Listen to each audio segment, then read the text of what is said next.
अपात्र असूनही लाडकी बहीण योजनेचा लाभ घेणाऱ्यांकडून पैसे परत घेणार नाही, मंत्री आदिती तटकरेंची माझाला माहिती, तर तक्रारीनंतर लाभार्थ्यांची पडताळणी सुरू।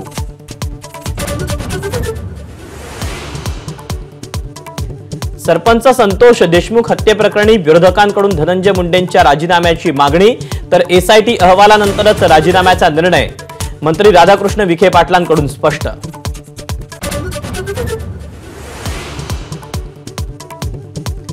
मुंडेंना बाजूला करून भुजबळांना मंत्रीपद देणार का? सरपंच हत्येवरून होणाऱ्या आरोपांवर बोट ठेवत वडेट्टीवारांचा प्रश्न, माझ्यासाठी कुणाचं मंत्रीपद काढू नये, भुजबळांची प्रतिक्रिया।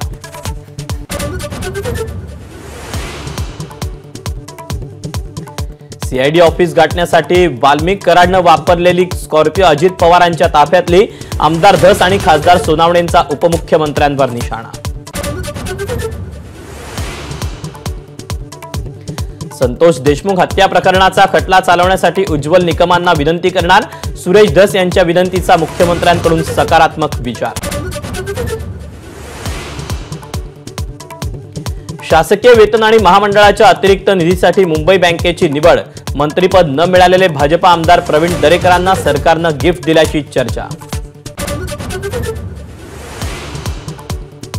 थकबाकीपोटी सरकार जमा असलेली 4000 एकर जमीन शेतकऱ्यांना परत करणार, रेडी रेकनरच्या 25% रक्कम भरावी लागणार, पुणे, नाशिक आणि कोकणातल्या अल्पभूधारकांसाठी मोठा निर्णय।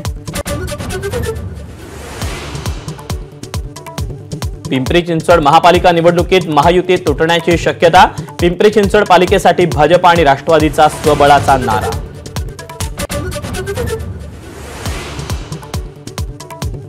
मी बाळासाहेबांचा कट्टर शिवसैनिक, उद्धव ठाकरेंची शिवसेना सोडणार नाही, कोकणातले माजी आमदार राजन साळवी यांचं स्पष्टीकरण।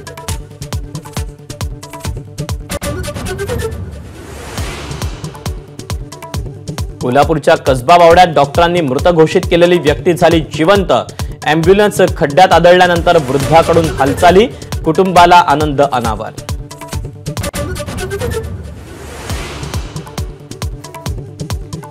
भ्रष्टाचार प्रकरणी सीबीआयचा उपअधीक्षकाविरोधात गुन्हा, उपअधीक्षक बीएम मीना यांनी पदाचा गैरवापर केल्याचा आरोप, जयपूर, कोलकाता, मुंबई आणि नवी दिल्लीत 20 ठिकाणी सीबीआयची छापेमारी।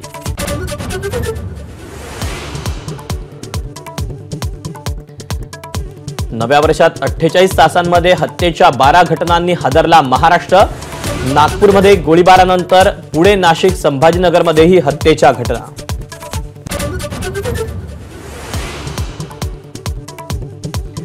नवी मुंबईतील कामोठेत दुहेरी हत्याकांडानं हादरलं, समलैंगिक संबंधाची मागणी केल्यानं 19 वर्षीय आरोपींकडून आई आणि मुलाची हत्या, पोलिसांकडून दोन्ही आरोपींना अटक।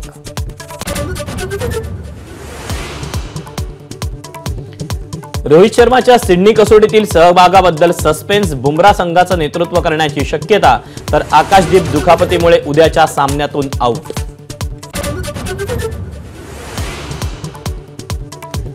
बुद्धिबळपटू गुकेश, नेमबाज मनु भाकर यांच्यासह हरमनप्रीत सिंग आणि प्रवीण कुमार यांना यंदाचा मेजर ध्यानचंद खेलरत्न पुरस्कार जाहीर, मराठमोळ्या स्वप्नील कुसाळेचा अर्जुन, तर कोच दीपाली देशपांडेंचा द्रोणाचार्य पुरस्कारानं सन्मान।